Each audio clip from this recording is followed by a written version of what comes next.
Здесь вроде общественный берег. Куда-нибудь туда вот заехать.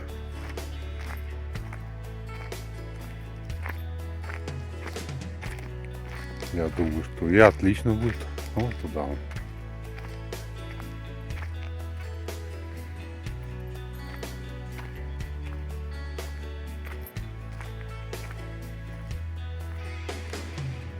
Наверное, пожарные здесь берут воду, так понимаю. Пожарный завод. Мощная река тоже. Потом она, наверное, в 2 раза становится шире. Ближе к впадению в Лену. Потом в Лену впадает, Лена еще шире становится. Какие массы воды, а? Здесь. Так вот я встал.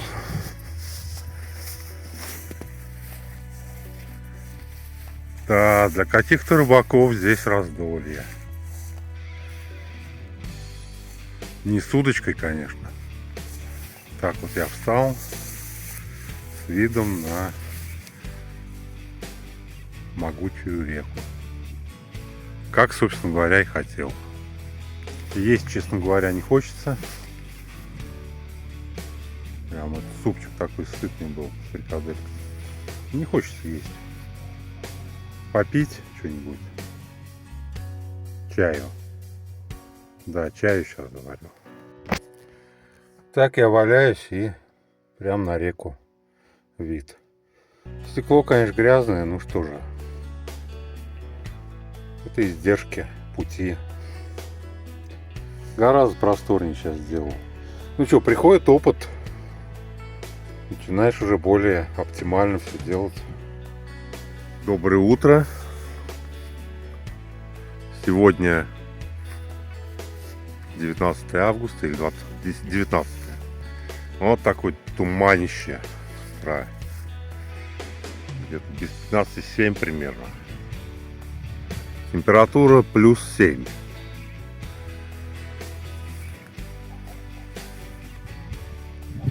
Окна запотели, понятно.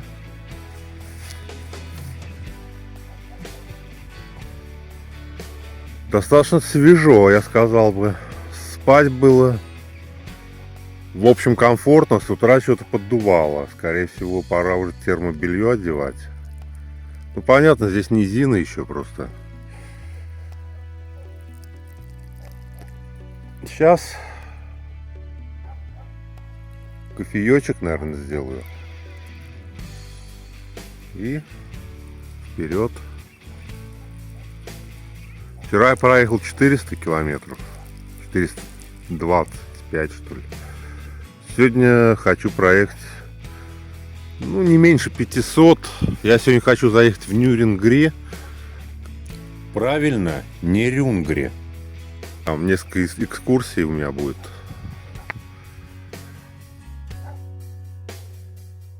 Немного заблудился я в Тамоте. Так, здесь я конечная какая-то тут автобусная. И опять тоже туман. Ну, поменьше рассеивается потихонечку. Надо, наверное, до конца ехать в том направлении. Я часто слышу вопрос: страшно ли мне? Да, страшно всегда начинать что-то новое. А в дальнейшем страх рассеивается. Есть точка невозврата, переходя которую существует только путь и ты. И страх здесь неуместен. Перед этим, конечно, желательно до определенного предела просчитать риски, которые есть всегда. Здесь нужно некоторое воображение. Важно иметь представление, что будешь делать при наступлении той или иной ситуации. И при определенном опыте ты уже умеешь сопоставить происходившие с тобой случаи с потенциально возможными, которые генерируются твоим воображением. И появляется некая уверенность. Но, повторюсь, что страшно всегда. И страх приходится преодолевать чаще в одиночку. По крайней мере, мне. Редко кто похлопает тебя по плечу с одобрением или поддержкой перед началом мероприятия. Во-первых, потому, что общество в большинстве своем не понимает Диогенов. А во-вторых, смысл моих идей зачастую до конца непонятен даже мне самому. И только в процессе ясно, что в итоге получается. То есть хлопать меня по плечу ни за что серьезный человек не будет. А всяким мнимым доброжелателям я не доверяю. Вот и приходится ехать без хлопков и подбадриваний.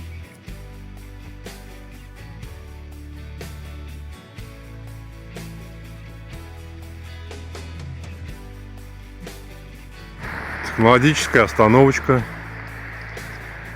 у меня.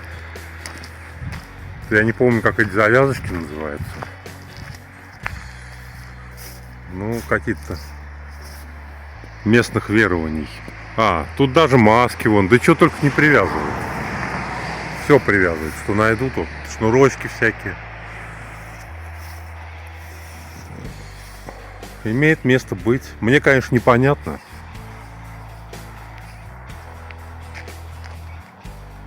«100 лет Алдану».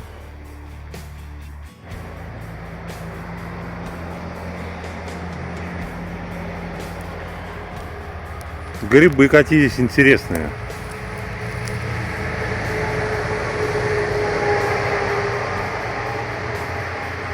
Съедобные или нет, я вот не знаю. Похоже по обратной стороне шляпки, что съедобные. Но я бы не рискнул. У местных надо спрашивать.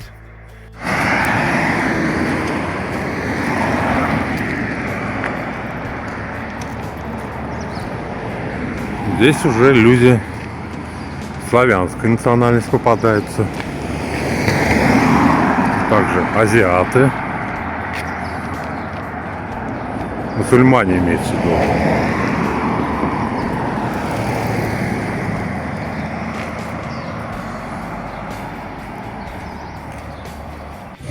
Вот, судя по музыке, здесь мусульмане хозяева. Купить себе пару мандаринчиков. 450. Картофель дешевле, чем у нас. 70. Ну, здесь, правда, цены не видно. Ну, 70. У нас, по-моему, 130 был даже. Но это новый урожай, скорее всего. Вот как приятно. Нуждающимся бесплатный хлеб. Прямо по курсу Лебединый. Почему мужского рода, я не знаю. Не пик же это. Гора должна быть. 1330 метров высота. Вот отсюда хороший вид. Первый это Рудная. Второй это Лебединый, который 1330 метров. И третий там вдалеке Школьная. А еще вообще вдалеке там Белая гора.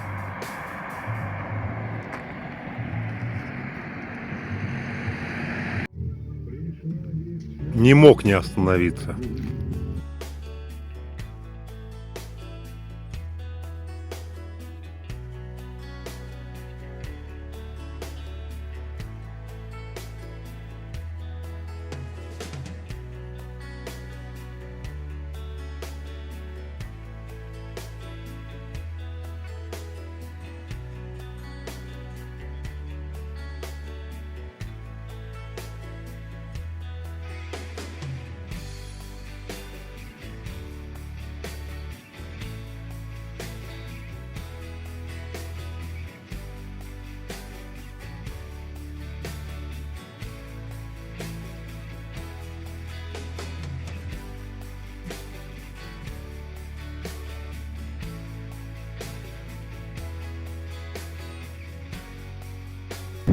Вот интересно, а течет не весть откуда.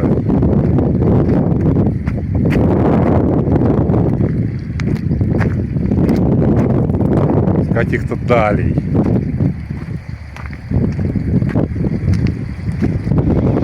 И утекает тоже неизвестно в какие дали. Впадает, скорее всего, в Алдан. Ну, может, в более крупную реку, но в Алдан, скорее всего, в итоге. Ну, а потом, конечно, в Лену. Бассейн реки Лены же. Так и образуются эти крупные реки из маленьких таких речушек. Но это еще уже не маленькая, даже какая-то рыбешка, наверное, есть.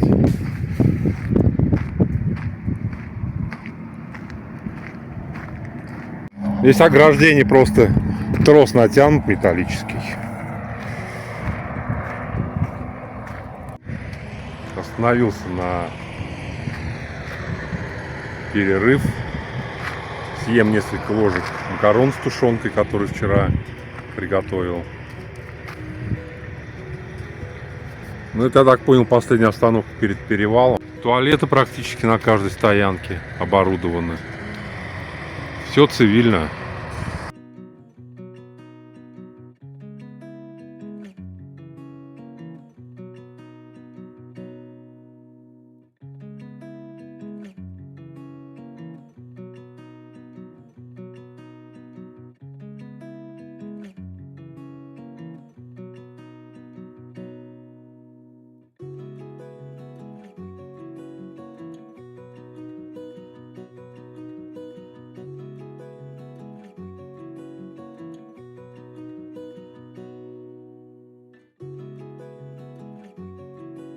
Заехал под мост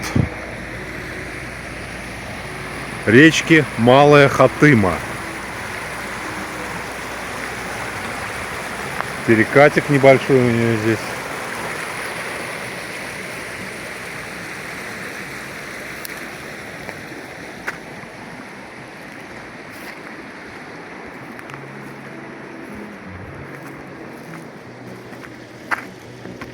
Мусор все равно есть.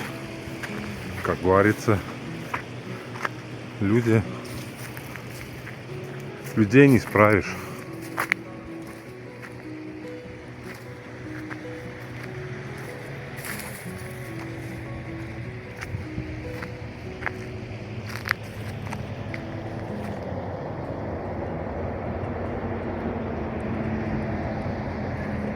А, здесь какая-то заводь.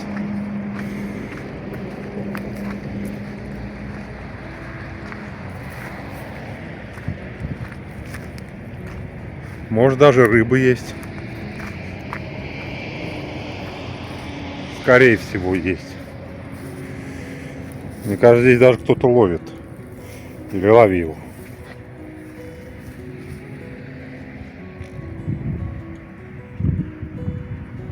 Потрясающе. Прекрасное место. В знак благодарности я собрал отсюда мусор, который был разбросан. Потому что убираться, похоже, здесь все равно особо никто не будет. Потому что место не узаконено, я так понимаю. Ну, а может, кто-то и убирается, конечно. Но я в знак благодарности взял вот этот пакетик, наполнил его и выброшу где-нибудь в помойку в какой-нибудь.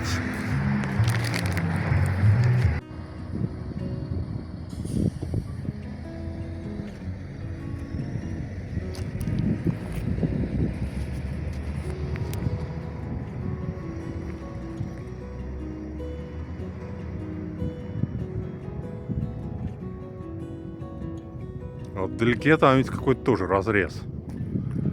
Роют в поисках алмазов.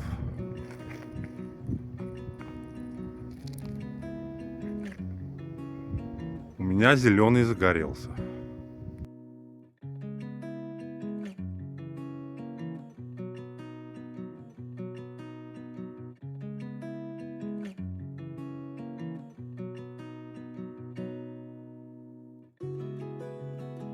Остановился размяться в поселке Уман. Заодно выбросить мусор, который я поднабрал Ну, что я могу сказать? Ой, аккуратненький, в общем-то, поселочек. Может быть, даже это и поселок городского типа. Мусорку вот только надо найти. Дом такой. Здесь, наверное, поселок и заканчивается на этой помойке. Нет, понятно, что он куда-то туда еще идет. Вот велосипед. Так, забавно висит здесь. Какая-то буровая установка. Я сейчас практически в центре Нерюнгри нахожусь. В Нерюнгри. Ищу памятник Ленина и кафе национальной кухни какой-нибудь. Потому что, будучи в Якутии, не попробовать что-то вроде строганины, конечно, это плохо. В Якутске я как-то этим не озадачивался, хотя надо было бы. Вот здесь решил это исправить. Детский садик какой красочный, яркий. А это уже фактически центр города Нерюнгри. Нерюнгри. Потому что здесь стоит Владимир Ульянов, Ленин. Доска почета. Ну все как должно быть. Это, наверное, символ Нерюнгри или просто художественная композиция.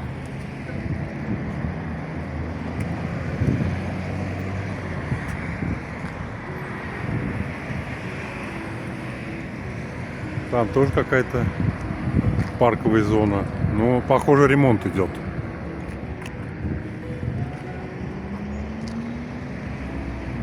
Вот он, в пальто, тепло одетый. Ни одного кафе якутской или саха, или там эвенкской кухни я здесь не вижу. Бурятской много, там монгольская есть, китайская есть. В общем, много чего есть. Нашел я ресторан один. Это не чисто национальная кухня, но там есть строганина в меню и оленина. Тимптон. Вот он похоже. Хотя есть вместе с гостиницей. Сейчас посмотрим, что это. Ресторан работает до 15:00. Сейчас 15. В общем, 4 час. Так что не повезло мне. Но здесь музей зато есть. Сейчас в музей зайду. Освоение Южной Якутии. Скажите, а строганину где можно отведать? Строганину? Здесь вот закрыто. Я сюда приехал, думаю, сейчас оленинки меня наложат. Строганины. Нет, да, Здесь закрыто просто. Это чум называется. это чум, да. Это жилище Эвенков. Жилище Эвенков. Надо же. Лодочка берестянка. Ага, вижу. Ну это... Это выделанная кожа оленя. Ну, мне кажется, сверху-то еще чем-то покрывалось, нет? Ну, это, конечно, летний вариант. Потому что, конечно, летним-то, я говорю, здесь Зимой-то, естественно, шкурами накрывали, да. дуба дашь. Да. Накрывали шкурами. И лодочка тоже вот натуральная, какая она была, да? Тоже натуральная. Поразительно.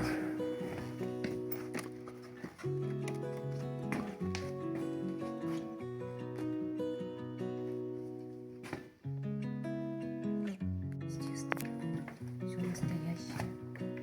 Уже жители предоставили.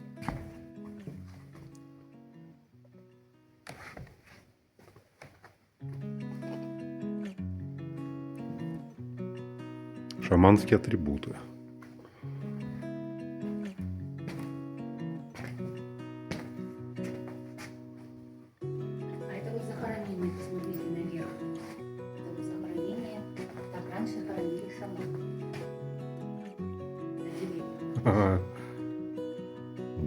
интересно. Ну вот скрытый уже, да? Да. Женщина богатая. Вот так, мех натуральный.